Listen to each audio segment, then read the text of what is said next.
nakaka-excite na daanan, at makakalikasang karanasan. Ilan lamang yan sa aming nararanasan sa pang-araw-araw naming pagpunta sa pangalawan naming tahanan. Magandang araw, Kabarasa! Muli, ito ang inyong Teacher Bert o mas kilala sa tawag na Payasong Guro. Tulad ng isang payaso na nagdadala ng saya at mahika, ganoon rin dapat natin pasukin at kilalanin ang makulay na mundo ng pagbasa. Magandang araw! Tama! Sa araw na ito, hayaan niyong isama ko kayo papuntang eskwelahan habang ibinabahagi kung paano akong nag-aayos at naghahanda kapag ako ay pumupunta sa pangalawa kong tahanan. At sa palabas ding ito ay sasabihin ko sa inyo or ipapakita ko sa inyo kung bakit nga ba nakaka-excite ang pang-araw-araw naming pagpunta sa aming eskwelahan.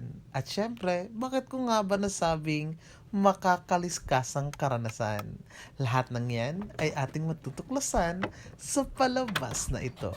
Habang inahanda ko ang ilan sa mga gagamitin at dadalhin ko sa eskwelahan, eto, at ipapakita ko sa inyo ang ilan sa mga kalsadang aking dinadaanan bago kumarating ang aming eskwelahan.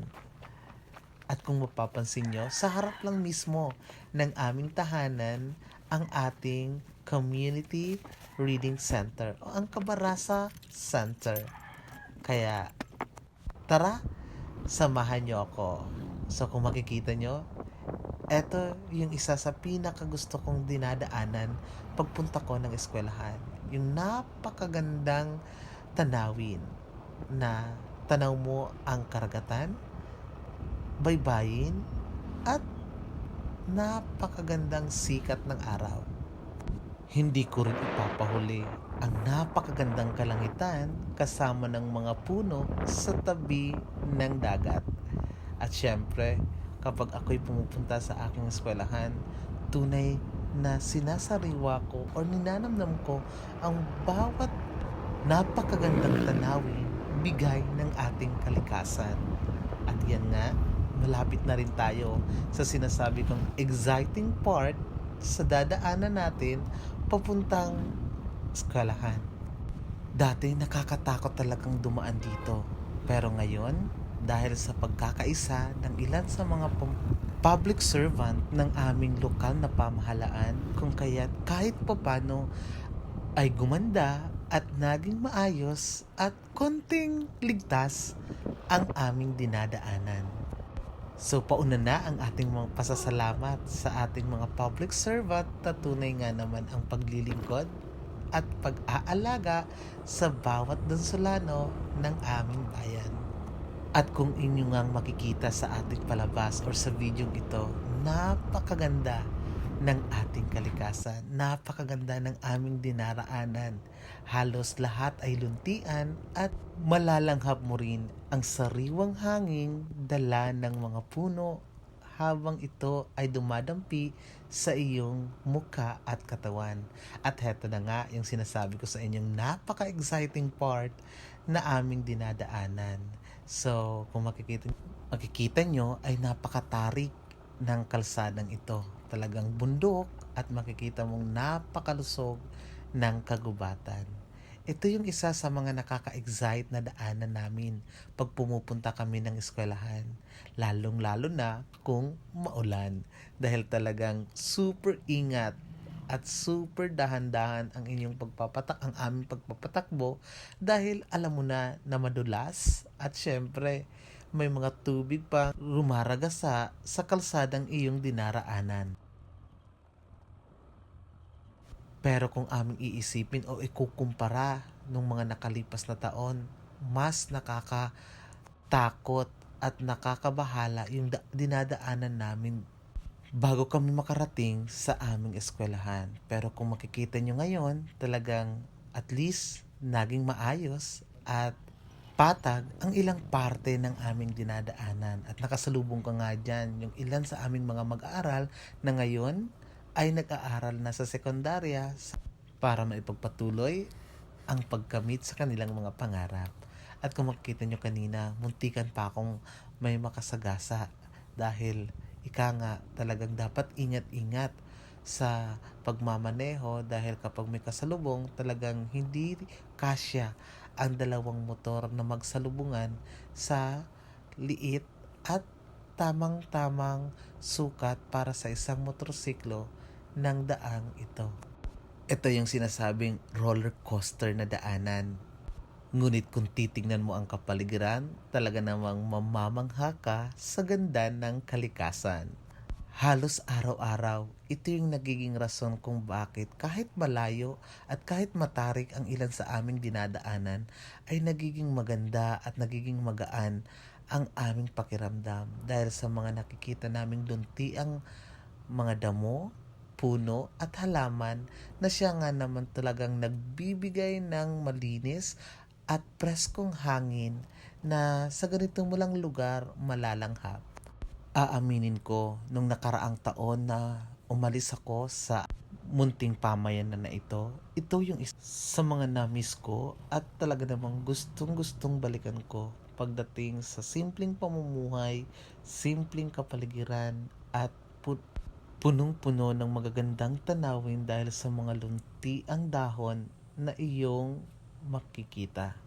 Siya nga pala, ito ang Barangay Lourdes, isa sa halos 50 barangay na mayroon ang bayan ng Lungsol. Isa siya sa far-flung areas na kung saan liblib na lugar sa bayan ng Lungsol.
Ramya!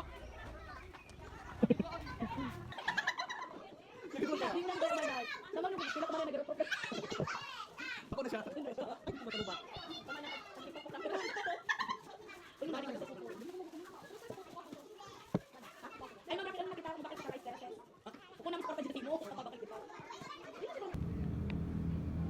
Mike rides a bike and flies a kite.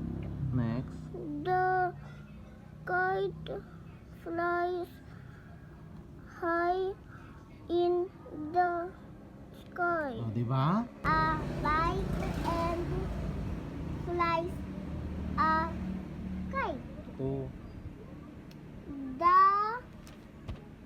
The kite flies high in the sky.